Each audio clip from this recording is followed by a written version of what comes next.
Hello, I'm Kay. I'm here to help you navigate the business side of art in a way that actually makes sense. We'll decode the business lingo, unravel marketing mysteries, and pave a clear path for you to thrive both creatively and financially. So grab your favorite brush, a fresh canvas, or just a cup of coffee. Welcome to the Artist's Guide to Business. Hey artists, welcome back to the podcast. I'm really excited to have you here today because we're talking about something that I think is super interesting and also something that can really transform your business if you let it. So I was thinking about this the other day when I was scrolling through Instagram and saw this absolutely gorgeous Chanel ad. You know, the ones, they're like these mini movies with incredible production value.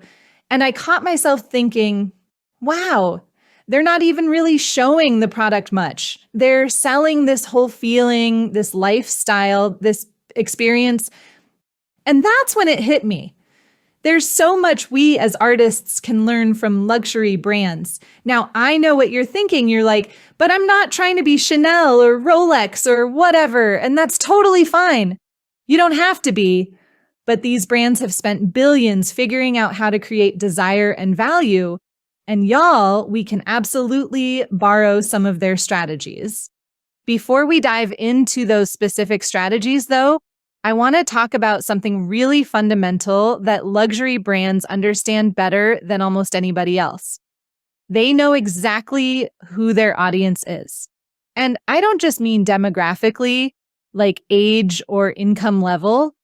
I mean, they understand what drives their audience emotionally, what their audience values, what makes them feel seen and understood. There's this common misconception I hear from artists all the time. They'll say something like, I just need to get my art in front of rich people and then I'll be successful. But that's really missing the point. Wealthy collectors aren't just looking for any art to buy. They're looking for specific experiences, connections, and meaning. They want to feel something when they interact with your work and your brand. And here's the good news. You don't need to spend hundreds of thousands of dollars on market research like these big luxury brands do. What you do need is empathy and observation. You need to be willing to put yourself in your collector's shoes. How do they feel when they encounter your art? What do they experience when they buy from you? What matters to them in that interaction? I see this transformation happening with artists all the time. They hit a certain level of success, they're making good art, they're selling consistently, but then they plateau. And it's often because they're focusing solely on the art itself rather than the entire experience of connecting with and collecting their work. Let me paint a picture for you of what this can look like. Imagine an artist who creates beautiful work. Their technique is solid, their vision is unique, and they're getting sales. But their online presence is inconsistent. Different styles of photography, no cohesive color scheme or feel. They package their work simply, bubble wrap, basic shipping materials. They frequently offer sales or discounts to move inventory. And once a collector buys something, the interaction basically ends there. Now imagine that same artist after applying some of these luxury brand principles. Their website, social media, and all materials share a consistent visual identity that reflects the feeling of their artwork. They release work in thoughtful, limited collections that collectors anticipate.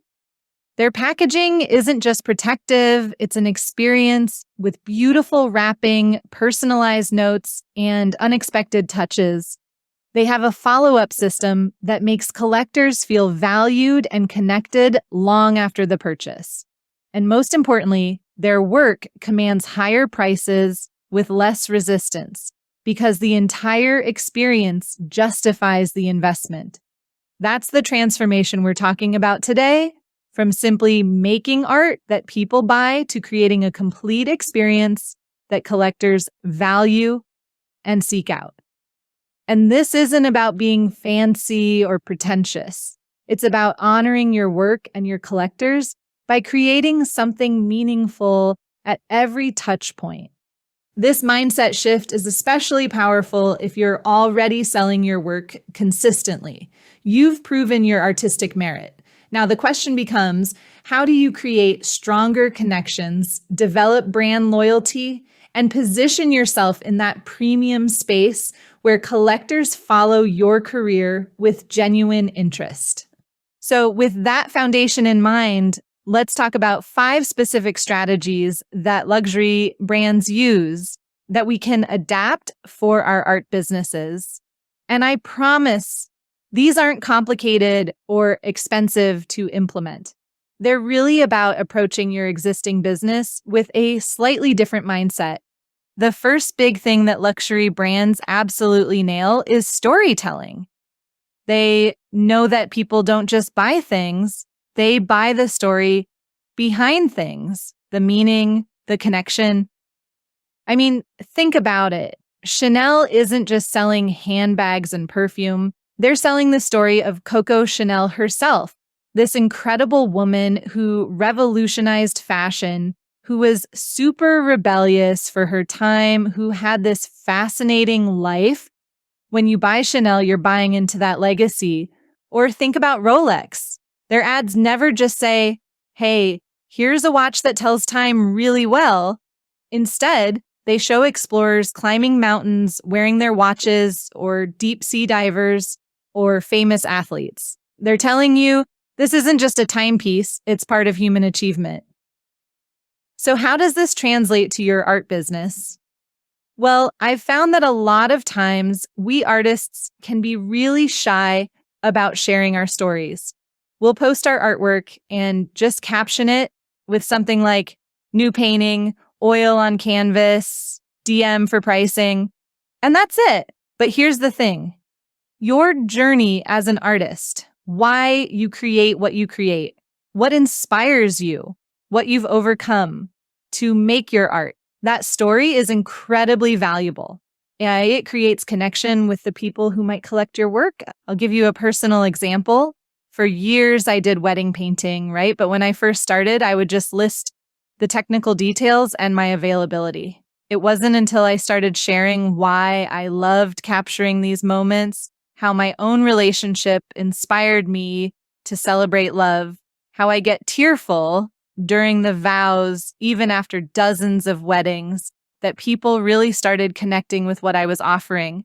And then the real kicker was when I deep dived into understanding what my clients were experiencing around this piece of art. Not all people getting married are the same. And my couples that I loved working with and that aligned most with me were often hiring me as a gift to themselves or each other. They saw it not as like a cool new trend, but as a treasure. And so I started speaking to that experience. Other wedding painters have other clients with different motivations and values. So it really does become a personal experience. All of a sudden, I wasn't just selling a painting service. I was offering a way to treasure the moment, the day, and preserve space for their love story. The bookings started coming in a lot faster once I tapped into that understanding and that storytelling. So I want you to think about, what's your story? Why do you make what you make? What experiences have shaped your artistic journey? You don't have to share everything, just the parts that feel authentic and that help people connect with your work on a deeper level. And you don't have to do this in some super formal way. It can be little stories you share in your Instagram captions, or anecdotes in your email newsletter, or conversations you have at art shows. Just let people in a little bit and watch how that connection grows. Now let's talk about something else luxury brands do really well. Creating a sense of exclusivity. Have you guys heard about the Hermes Birkin bag waitlist situation? It's wild. You literally cannot walk into Hermes and buy one of these bags. You have to build a relationship with a sales associate, spend a bunch of money on other Hermes products, and basically prove your loyalty to the brand. And then maybe you'll get offered the chance to buy a Birkin. That sounds kind of crazy, right? But it works. These bags can cost anywhere from $10,000 to over $100,000. and people are desperately trying to get on wait lists for them. Or think about Louis Vuitton. They never have sales, ever. If you want that Louis Vuitton bag, you're paying full price or you're not getting it. Now, I'm not saying you should make your art impossible to get or never offer a sale, but there are some really smart ways to create appropriate exclusivity that increases how much people value your work. A few years back, I was doing these custom pet portraits, and I would take any commission that came my way. I was just so grateful anyone wanted to pay me to paint their pet. But what happened was I'd get completely overwhelmed with orders, especially around the holidays. The quality of my work would suffer, I'd be stressed, and I wouldn't have time to work on my other art. So I changed my approach. I started limiting commissions to just 5 per month. I'd announce when slots were opening up to my email list first, and when they were gone, they were gone. You know what happened? They started selling out faster. People would actually plan ahead and contact me months in advance to reserve a spot. By creating some boundaries and a bit of exclusivity, I was able to do better work, feel less stressed, and actually people valued the commissions more because they weren't just something they could get anytime. You could do something similar. Maybe you release new work just 4 times a year instead of whenever it's finished. Or you create special collections that are only available to people on your email list first, or you only take a certain number of commissions each quarter. The key is that exclusivity isn't about being snobby or inaccessible. It's about respecting the value of your time and your work and creating a situation where both you and your collectors benefit. This brings me to the third big thing luxury brands understand. Pricing signals quality. Let's be honest here. A $50,000 Rolex doesn't tell time better than my $20 Target watch. But the price isn't just about the function, right? It's about what it represents. Craftsmanship, exclusivity, status, tradition. For us as artists, pricing can be so tough. I know I've struggled with it a lot. There's this fear that if we price too high, no one will buy.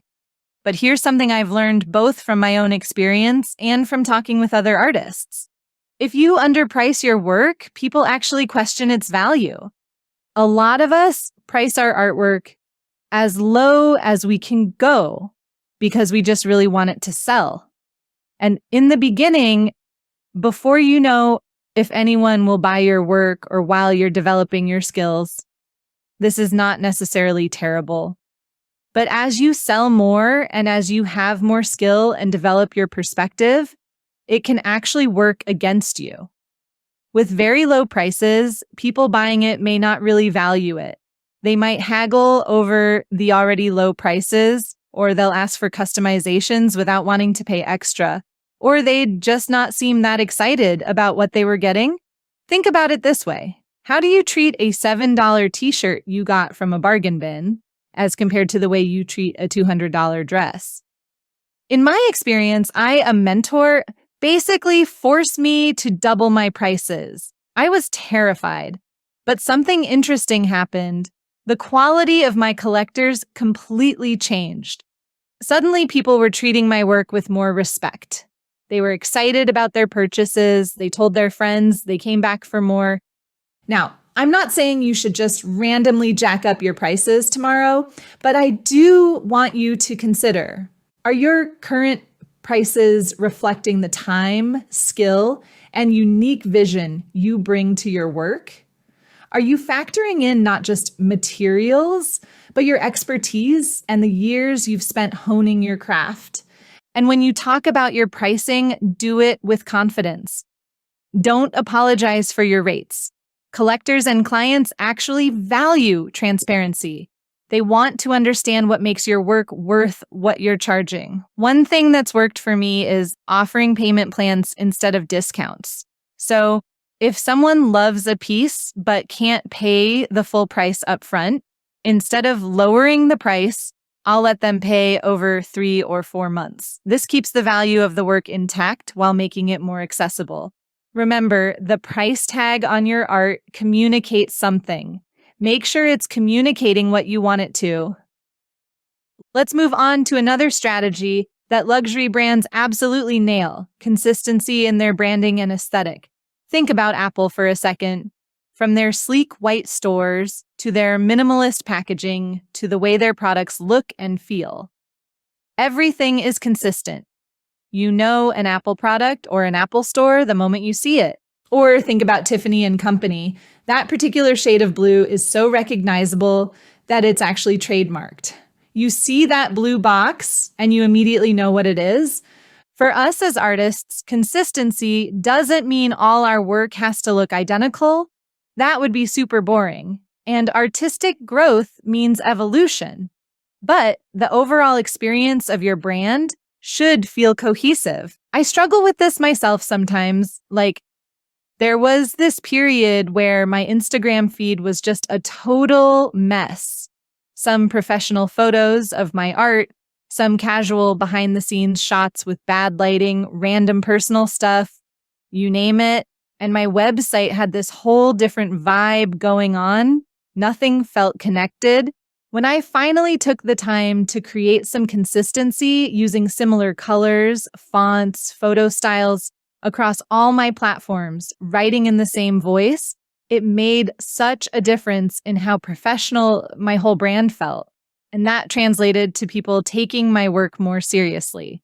This includes things like how you photograph and present your work, the design and feel of your website, your social media aesthetic, the fonts and colors you use, even how you sign your emails or package your art. You don't need to hire some fancy branding agency to figure this out. Just take some time to think about what feeling you want people to have when they encounter your brand, and then make choices that reinforce that feeling consistently. And finally, there's one more huge lesson we can learn from luxury brands. The experience is everything.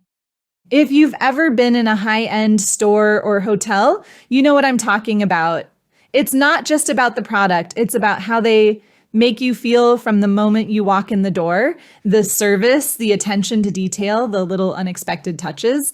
When I stayed at this fancy hotel once for an anniversary trip, they didn't just give us a nice room. They greeted us by name when we arrived, had a handwritten note waiting, and even remembered a casual comment I'd made when booking about loving a certain type of tea, which they then had waiting in the room. It wasn't just a place to sleep, it was an experience that made us feel special. As artists, we can create these kinds of memorable experiences too, even on a small budget. It's about the thoughtfulness, not the expense. I know an artist who sends the most beautiful thank you packages after someone buys a major piece. Nothing super expensive, but so thoughtful. A handwritten note about what inspired the piece, a small print of another work she thought they might like based on what they purchased, and some tea to enjoy while they look at their new art. These touches don't have to be elaborate or cost a lot, but they make collecting your art feel special, and they build relationships that last beyond that single transaction. For me, this might be my favorite part of the whole luxury brand playbook because it's the most human. It's about connection, care, and thoughtfulness, things that, as artists, we're often naturally good at anyway. So there you have it, 5 powerful strategies from luxury brands that you can totally adapt for your art business. To recap, they are: use storytelling to create emotional connections. Create thoughtful exclusivity to increase perceived value. Price your work to signal its true quality and worth. Maintain aesthetic and branding consistency. Focus on creating an exceptional experience. Now, I want to leave you with a few concrete actions you can take this week to start applying these principles to your art business. First, try this observation exercise. Spend a week really paying attention to how luxury brands make you feel when you interact with them. This could be following some on social media, visiting a high-end store, even just to browse, or noticing how their ads affect you. What specific elements create that feeling of quality and desire? Make notes about what resonates with you. Second, have conversations with 2 to 3 past collectors or clients who've purchased your work. Ask them what initially drew them to your art, what the buying experience was like, and what made them decide to invest in your piece. Their answers might surprise you and will give you incredible insight into your audience. And third, choose just one touch point in your business to enhance this week. Maybe it's your packaging, your follow-up emails, or the about page on your website. Apply one of the principles we discussed to make that touch point more meaningful and memorable. The beautiful thing is that you don't need a massive budget to implement these ideas. You can start small, stay authentic to who you are and the art you create, and gradually build a brand that makes collectors value not just what you make, but how you make them feel. I truly believe that every artist deserves to be abundant and successful, making work that matters to them and connecting with people who genuinely value what they create. These strategies aren't about being fancy or exclusive for the sake of it. They're about honoring your work by presenting it in a way that reflects its true worth. They're about creating meaningful experiences for the people who support your art journey. I'd love to know which of these strategies resonates most with you. Is there one you're already using successfully or one you're excited to try? Drop me a message on Instagram at The Artist's Guide to Business. I'd love to hear your thoughts. And if you found this episode helpful, please take a quick moment to subscribe or share it with an artist friend who might benefit. It really helps the podcast reach more artists, which is my whole goal with this thing. Until next time, keep creating and remember, your art deserves to be valued. And how you present it to the world makes a difference in how others value it too. Talk to you next time. Did you enjoy what you just watched? If you want more, head to www.theartistguidetobusiness.com and sign up for our email newsletter so that you can get great content like this delivered to your inbox weekly, plus exclusive invites to office hours, challenges, and more.